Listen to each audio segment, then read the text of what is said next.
After all, the concept of nations had secured nearly a century of relative peace. The nations of Europe have never before traded so extensively with one another or with the rest of the world. No one, it seemed, had any interest in war, and yet it came, sleepwalkers, as Christopher Clark aptly described it. The armistice was not an end, but proved to be only a temporary pause, for the root causes of the conflict had not been addressed. The industrialized method by which soldiers perished in the First World War would, in the Second World War, be applied to entire populations. The 30 years European Brother War left our continent utterly devastated, militarily destroyed, financially ruined, morally bankrupt, and politically subjugated. From the ashes of the Second World War emerged a bipolar world order.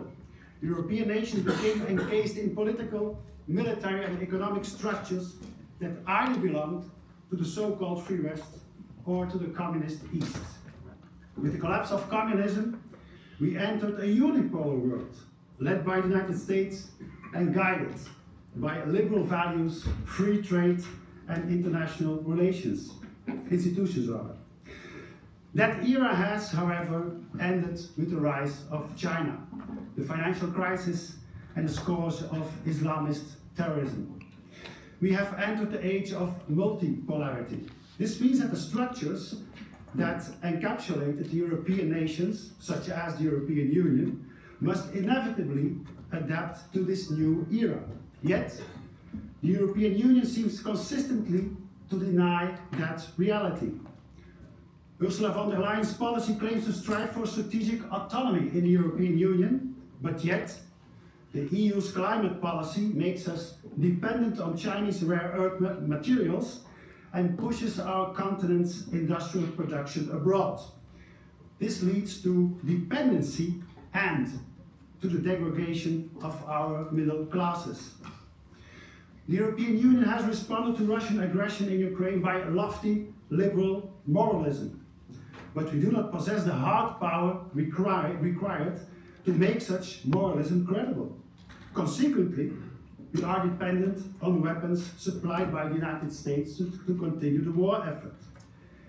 This allows President Trump to impose highly unfavorable trade terms upon us, leading once again to dependency and to the degradation of our middle class.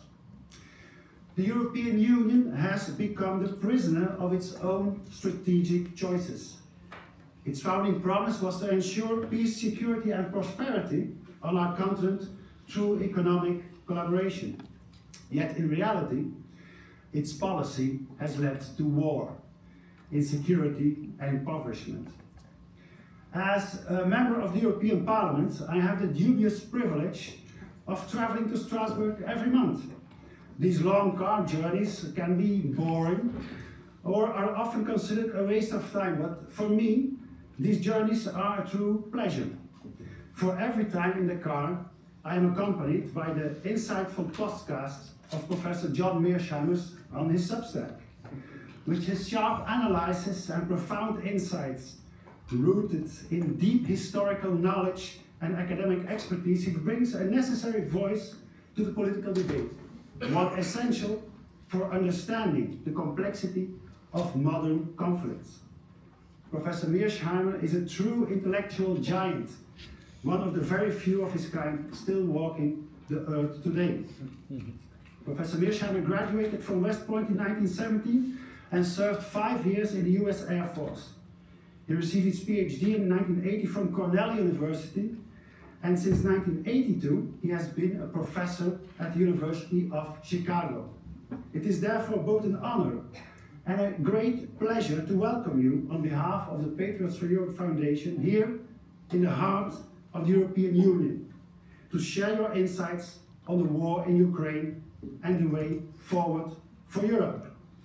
Professor Mearsheimer, the floor is all yours.